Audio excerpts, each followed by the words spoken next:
look at the mushroom. I mean, just to go off on a wild tear here. Mushrooms are what are called primary decomposers, fungi, right? Means they only live off dead matter.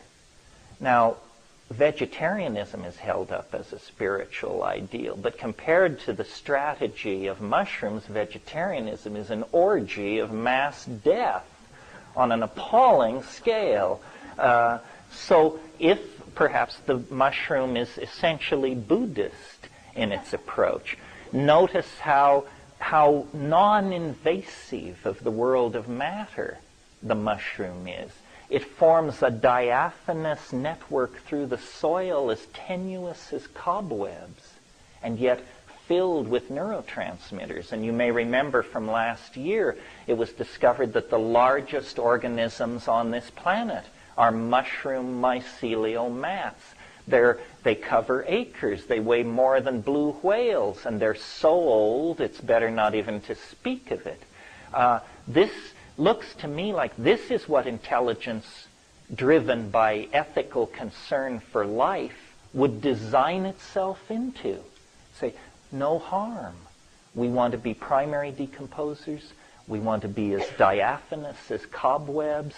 We want to be a spore-bearing life form that can percolate through the universe. And we want to have instantaneous access time to the galactic databases. This is what the mushroom looks like. I can imagine a scenario like this. A spore-bearing life form somewhere in the universe.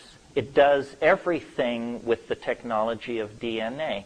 And you see, these spores actually can survive in the environment of outer space. I mean, that's what they love. If you store spores, you store them at 220 degrees below zero in liquid nitrogen.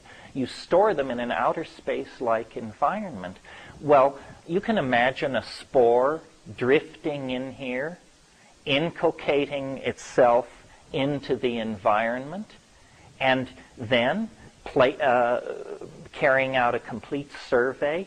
And then, isn't it strange that these mushrooms were right in our paths as we left the trees and descended onto the African grassland?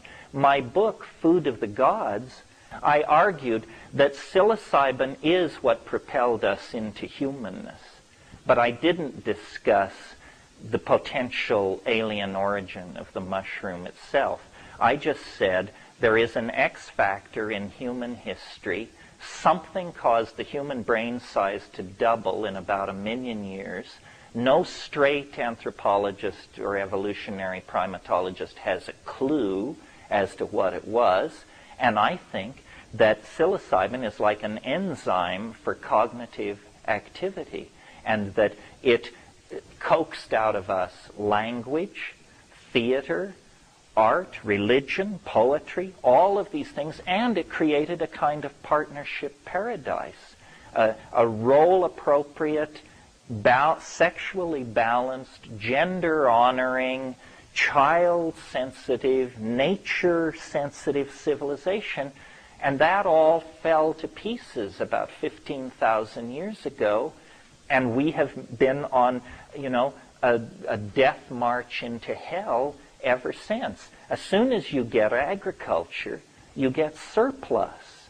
That gives you haves and have-nots, and the need to beat out the brains of people who are not in your social group because they're trying to get at your grain storage. Agriculture means the end of nomadism. It means sedentary populations. It means cities.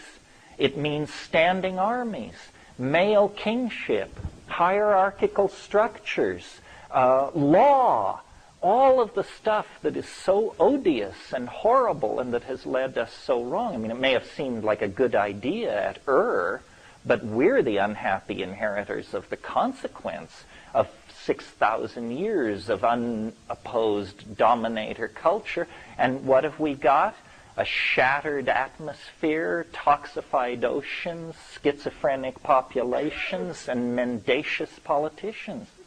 This is not what our parents raised us for, folks.